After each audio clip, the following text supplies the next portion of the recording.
Hi, welcome again to the show. I'm Leslie Choyce. My guest today is Ann-Marie MacDonald. You probably know her as the author of Fall on Your Knees and also The Way the Crow Flies. Good to have you here.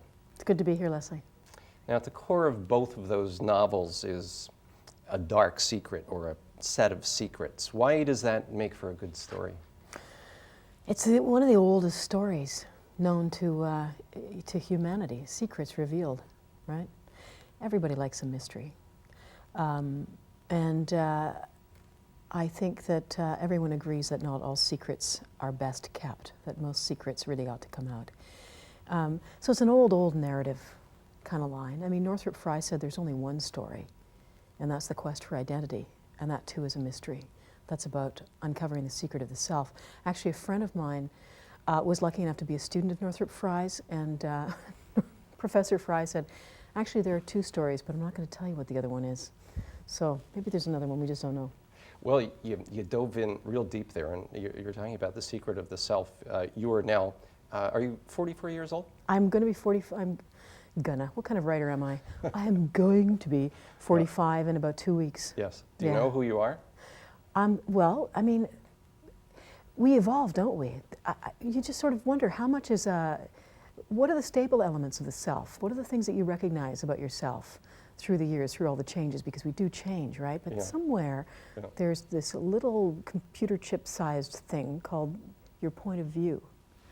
And I think that might be the thing that stays stable. The little pilot and sort of, you know, in the cockpit somewhere is watching it all.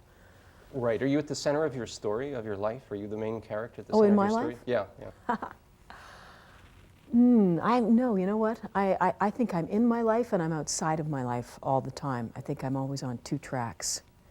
There's a kind of Buster Keaton feeling, like I've got one foot on this push cart and one foot on that push cart. I just hope they keep going the same direction and don't break off. Does that go back to childhood for you then? Probably. You know, I moved around just as the family at the center of this book. They're an Air Force family. I grew up in an Air Force family.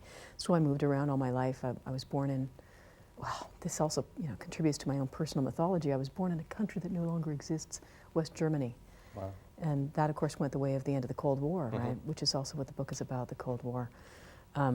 So yeah, moving around all the time, I got a sense that of being on the inside and being on the outside at the same time. And I think, in fact, that's a really, actually a useful point of view for a writer to have. For a writer, yeah, and you're keeping track of that narrative of your life. You said somewhere that secrets keep one world separate from another, family and business and adult and child, that sort of thing.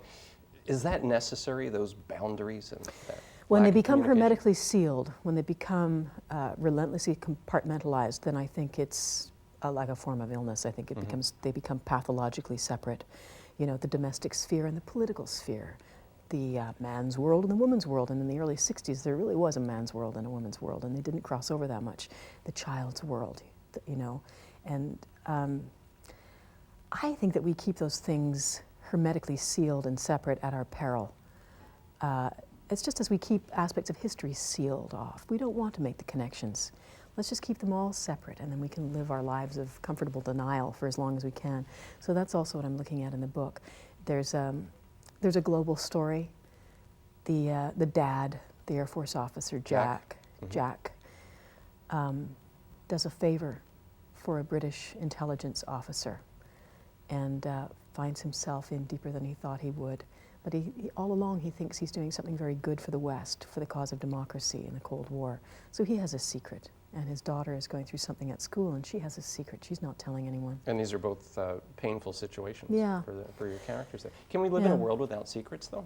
Well, we wouldn't. I mean, we don't. People have secrets. But you know what I find interesting is making the distinction between secrecy and privacy. And there are degrees, right? In a democracy, how much secrecy can there be? How much secrecy can we justify in the name of national security and still have a democracy? And that's something that's going on in the book too. But I wanted to relate it very much to the sphere of the children, and to have these two stories, the global and the local, intersect very literally at a crossroads to show that they are connected, and that what happened in the Second World War in a slave labor camp directly affected our quest in the West to get to the moon in 1969, and to put the pieces of the story together, because Yeah, there are probably some secrets which are absolutely necessary for survival, but there are others that are just an excuse, you know, to, for example, when I hear politicians talking about doing things for the sake of the children, I always smell a big rat. And, you know, why is that? Well, because the words family values in the mouths of some, especially right-wing politicians, just sound like an obscenity to me. Whose family? You know, there's lots of families, and these. I tend to think that these agendas are being pursued for brutal and greedy ends, and have nothing to do with improving the quality of life. Yeah, isn't that amazing? I'm the only person who suspects that, of course. But the idea of improving the quality of life for children tends to be the farthest thing from the minds of these people. And I think that's why at the heart of this book there's like a sacrifice. There's a victim, and it's a child who pays. And somebody's going to say the book is about loss of innocence, but you have kind of a different take on that, about the innocence of children. Tell me about that. Yeah. Well, I think when adults talk about the innocence of children, I bridle a bit, because I feel that innocence is a static quality. It's like a picture frame that we hang around the neck of the child, or like an albatross, right? Here, you're innocent. Please reflect back to me everything I fool myself I was when I was a kid. You know, this idea of paradise lost, and that was the Garden of Eden when I was a child. I don't know anyone who thinks their childhood was a Garden of Eden. Childhood is difficult to get through. And kids are human beings. They're born, they're in flux, they're going through time, they're having experiences. And if you say, you are innocent, and I want to preserve your innocence, it's almost like I want to preserve you under glass. So you better not disillusion me, the adult, with any of your real thoughts or any of the disturbing things that might be happening to you. So when you impose this idea of innocence on the kids, what are they going to tell you? They're going to tell you what they think you want to hear. Right. It's okay, I'm still innocent, the world is still a lovely place. They're not going to tell you the truth. And the concept of innocence also implies that at some point you're no longer innocent. Now, when does that happen? When you turn 13, when you start getting gangly, when, you know, the demonic possession of adolescence sets in, and you need someone to have faith in you even more than you needed when you were a kid. Tell me about Madeline. She's 8 years old at the beginning of your book. What kind of a character is she? What kind of a person? Well, Madeline, I used my own remembered point of view to get a starting place to create Madeline. Mm-hmm. You at 8? Yeah. I even feel weird saying I created.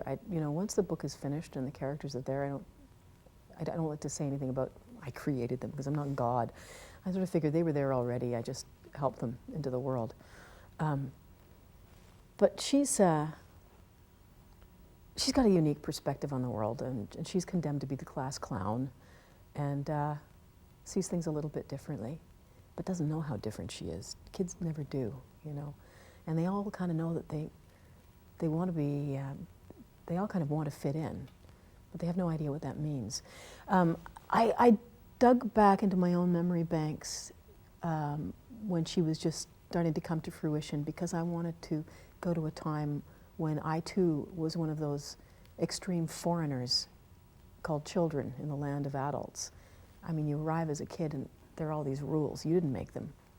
They're all self-evident to the adults, but to the kids they seem kind of strange.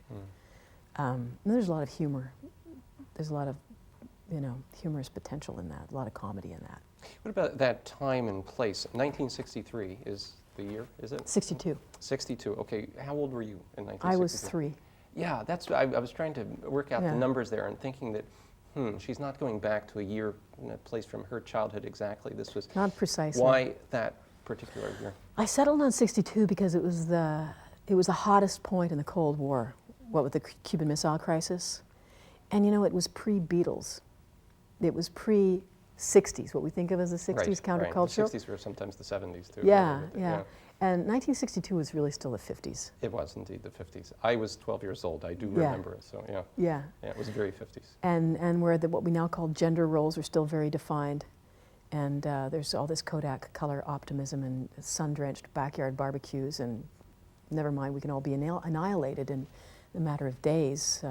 What do you want on your hot dog? Yeah. You know, don't worry, we'll be fine. Yeah, I remember conformity was a really big issue in Huge. those days. That and this is still leaking over from the 50s, that you really were supposed to be like everyone else, and if you bought a little house in a housing development that looked like every other house there, this was a good thing. Exactly, and the military housing on a military base even more so. Is even more so. Yeah. It's that suburban dream intensified. little planned community. Every second house is the very same as the other house, except they're all painted bright colors, you know, crayon box colors. Yeah. And there's the little supermarket, and there's a little church. I mean, it's like a toy town. And so it was an intensification of what was going on in the wider world, which was, well, we live in suburbs. Isn't that wonderful? We have to drive everywhere, and God knows where my extended family went. But we've got the nuclear family. That's all we need. Now, can you imagine that poor little social unit called the nuclear family stuck, you know, in a suburb by itself? What did we think was going to happen? I mean, that's way too much stress to put on anyone, way too much pressure to put on any little unit like that. And the global things, the historic things of the day, the space race was happening. I have a clear memory of that. That was exciting. That was very exciting. How come we didn't get the flying cars? In 1962, when I was 12 years old, I was sure that by now we'd have those really neat, you know, like Jetson type flying cars. I don't get it. You know, we got cheated out. You know, we probably would have flying cars if it was economically viable to mass produce them. I think so. You're probably right. You know what? Someone told me the other day that there's some company that's looking into tethering cables in the ocean floor and having them tethered at the other end to a space shuttle that is hovering just above our atmosphere, so that goods and humans can be basically drawn up from this cable up, and then we won't have to use rocket fuel like a and big elevator all of that jazz. Right? Exactly, an elevator. Wow. And I thought, well, that's pretty neat, and that would save on fuel. But then I imagined the nightmare scene of a forest of cables in the ocean. Yeah. And the earth becoming a pincushion. Not good. That's good. No. Oh, another dark place. But listen, does a novel help the reader in any way with the dark places and the pain within themselves? These are your readers. Yeah. Well, I think we... To be truly engaged often means to go to some scary places that we're attracted to. You know, say, oh, there's a closed door there, you better not open that door. Well, that's all you can think about. I want to open that door. I think we crave self-knowledge and reflection, and that's what art can give you. And art can also be entertainment. It can be all kinds of things, but that's what art does, is that it contacts you in the gut, and it sheds some light on those dark places. And I know that that's the point for me, is to. I always go back to Dante's Inferno every time I begin a project, because I think I'm going to have to go into the underworld to get this story. You have to go to hell. Yeah, you have to go to hell to get the real story, to get the real goods, and you have to trust that you're there with a guide, and you have to trust that you're going to come out again. Wow, who's your guide though? Who takes you? You know what's really odd is that part of your personality? Is that when I'm crafting a book, I know that I'm the guide. I'm the reader's guide. And I have to craft the invitation very carefully. And I take responsibility for the journey, because I'm asking a lot of people to go to places that they might normally never choose to go. I want to make it compelling for them and rewarding. And I have to give them every reason to follow the narrative. You know, I have to make it engaging enough, because you know, maybe they don't want to read a love story between two girls in 1919 in Harlem. That, you know, in the first book. Maybe they're terribly homophobic and would never dream of it. Well, but they're on page 455, and by then, you know, they're into the story and they're going to go there, and maybe their world is going to get a little bit bigger. I think art can make the world a bit bigger, make your heart a bit bigger, make your head a bit bigger, because you're journeying to the place behind the eyes of somebody you never thought you had a darn thing in common with. And you find out, of course, we're humans, we can make connections beyond our comfortable little assumptions all the time. I have a lot of faith in people. We're going to take a short break right now, and we'll be back with Ann-Marie MacDonald right after this.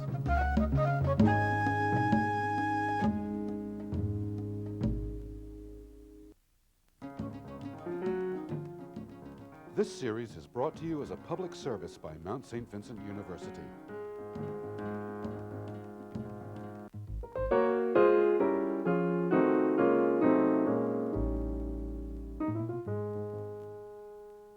Hi, we're back with Ann-Marie MacDonald. Her novels are The Way the Crow Flies and, of course, Fall on Your Knees. You write these big, thick books. Why not write those little skinny novels? It would take less time. I wonder if it would take less time. No? I once wrote the libretto for one-act opera. That took ages. It was only 20 pages.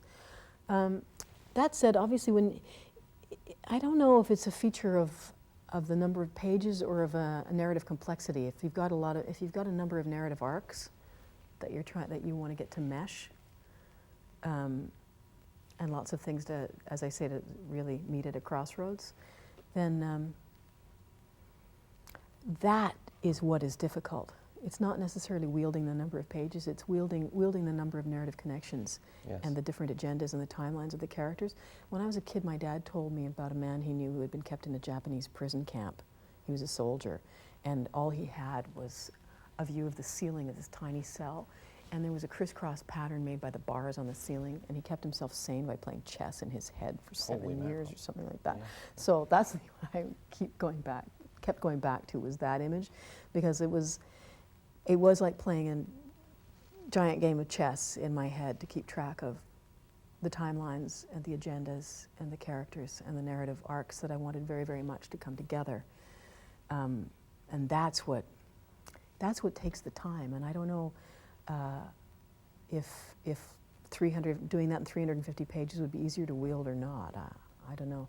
I just know that the story, I just keep writing until the story comes out, and God knows I cut about 1,000 pages. Yeah, I had that feeling based on what you were just saying about, you get all of your different storylines going, and you want them to weave together, but there must be a whole bunch of them that are just zinging off into space. Yeah, there's lots of cosmic blind alleys, for Yeah, sure. You know, things that you think are trajectories and turn out to be, parabolas or boomerangs that just come back and hit you and you go, well, that went nowhere. Right. So, and that's what takes time. I don't write from an outline. I don't know what's going to happen. I follow the story until I get enough of it accumulated that I can see where it's going next. Right. And then I can see a little farther, and then about halfway through the writing process, I can see right to the end, which is always an exhilarating moment, followed quickly by the writerly, sinking feeling of how am I going to get there? Now that I've seen the promised land, I don't know how I'm going to get there. So that's the work of that too. And how many years was this book in the process? 1997 you began? It took about the same amount of time as the first book did, which is 5.5 years on and off, mostly spent on the novel, but I also took breaks and did other kinds of writing. I wrote for theater, I still did some acting, and just stuff to shift my perspective and allow a lot of the unconscious gestation to take place that is also necessary. And all those interviewers, since I've read too many of these interviews with you, sorry about that, Poor thing. they're always asking the kind of questions of, well, your first book was very successful, the Oprah thing, all this blah, blah, blah. Like, how did that affect you? Just put all this pressure on you to, to top that one, or what? What was your reaction to that? Well, no, I mean, I've been writing and acting since I was a lot younger. So I've always had the sense of the audience there and of a certain amount of expectation. And so there's always been that pressure, but I've thrived on that pressure. I depended on that adrenaline and that terror to keep me going, And Fall on Your Knees, that was a quantum leap in terms of audience, because that's an international readership. If you're lucky enough to be published in several countries, then you do have an international readership. So, so get the violins out. So there's a lot of people eager to read my next book. Like, this is a great thing. Yeah. This is not a thing to say, oh, poor me. No, it's fantastic. It's great. So that was a good thing. But what was hard was keeping faith with a little collection of fragments and images, which were the beginnings of this book. Keeping faith with those little seedlings. Meanwhile, I have this huge planet hovering right here, and which is the completed first book. Never mind that book also started as a handful of little fragments. I can tell myself that it did begin that way, but you can't really believe it. All you see is this thing that exists. So that is interesting. Yeah, there's always the doubts at the beginning of any big project, like writing project like that. That is this going to go anywhere? Is this really going to happen? If anything, what made this hard was that I had more doubts, not fewer, because I actually knew not a lot, but a little bit about how to craft and construct a big story. But if I knew this much more, I had this many more self-doubts to go with them. So I don't know if I was really ahead of the game or not. I had to get rid of a lot of those stupid negative voices, which are really only the other side of the coin of a big ego. Yes. Because on the other side of the coin of, this is crap, I don't know what to do next, and this was a dreadful day that I just had. On the other side of that coin is, oh, I must be a genius, I'm brilliant, you know. You got to throw away that coin. And that's a trap, too. Entirely. Yeah. So those are all traps. Right. Those are all, they're all toxins, like they clog up the orbs of perception. They have no place in art, in humbling yourself at your desk and just sitting there and going, okay, I'm going to wait. I'm going to be faithful, I'm going to be patient, and I'm going to be gentle with these ideas, because they're not a reflection of how stupid I am or how brilliant I am. They're just going to arrive on their own time, and I'll try to serve them. So that's the attitude that I try to cultivate. Get rid of the self-loathing. Canadians are always a little bit freaked out by someone like you who's so successful with the book, though, right? I mean, this is sort of like a non-Canadian thing to do. We don't know what to do with you now that you've actually... I don't know. I think it's getting more Canadian all the time. The fact that, for example, I didn't... When I started in theater, I really did feel like I was among a generation of pioneers. I mean, it was only people a little bit older than I was who really pioneered the idea of original Canadian work in theater. And I came hot on their heels, and we're still pioneering, and we're still inventing it. When Fall on Your Knees was published, I didn't have to invent the idea of Canadian literature abroad. It was there. It had already been invented by Atwood and Davies and Findlay and Ondaatje and the whole, you know, previous 3 generations. Well, you wanted to be a stand-up comic at one point. Yeah, I'm too gutless. I never had the nerve. Can you tell a good joke? Are you a good I'm joke like teller? stand-up comic manqué. What's that mean? I could have been a contender, Oh. but I never was. No, you know what? I've always been really lousy at telling jokes, but I love to make people laugh. And I write a lot of comedy, and obviously Madeline, the kid in this book, is she's a comedian. That's very, very close to my heart. I think it's gotten me through, you know, it's gotten me through my life. That whole, the more comedic outlook. And also you can do a lot, there's a lot that you can convey with humor that might alienate your audience otherwise. It's a great survival skill for human beings Absolutely. and characters in a book. You know, as you take your character in very dark places, and then if you can still make your reader laugh, or it's at also least very smile. subversive. You can get across some pretty radical things if people are laughing. Yeah. And I also like the idea that the clown or the comic point of view also invites the audience not to take them seriously. Yes. Oh, don't listen to me. What am I? I'm just a clown. Right. It's that, and it's also kind of like that king-jester, king-fool relationship, where the fool has actually maybe got more to say that's wise about foreign policy than the king does. He's got to be careful how he says it, because his head's going to get chopped off. Okay. We're going to take another short break, and we'll be right back with Ann-Marie MacDonald.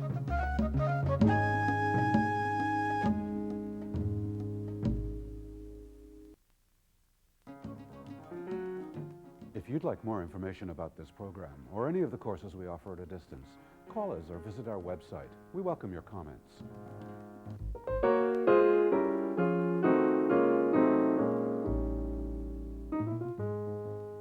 So you've been watching our show today with Ann-Marie MacDonald. We're down to the final moments here. What do you want to be when you're 70? Ah, happy, healthy. Yeah? Yeah, that's all. I mean, and I want most of my friends to still be alive, and that That would be includes nice. family members. Yeah, Yeah. I'd like to not be alone. And you're recently... I'd like to be a little bit like my mother. I mean, my God, she's like, I can still barely keep up with her, and she's 70 plus, so that'd be good too. You've recently become a mother yourself. How Yeah. has that changed you? Oh, it's made me so much happier and more tolerant. It's made me nicer. And I appreciate things a lot more. I appreciate the moment. I'm not always like dwelling on the past or looking to the future. I'm just going, wow, this is pretty great just like this. And it's always good to be a nicer person. Yeah, and it's very Canadian. Maybe I'm getting more Canadian. It I'm is. getting nicer. Thank you very much for coming on the show. Thank you, Leslie. Pleasure. And thanks for watching. I'll see you again next time.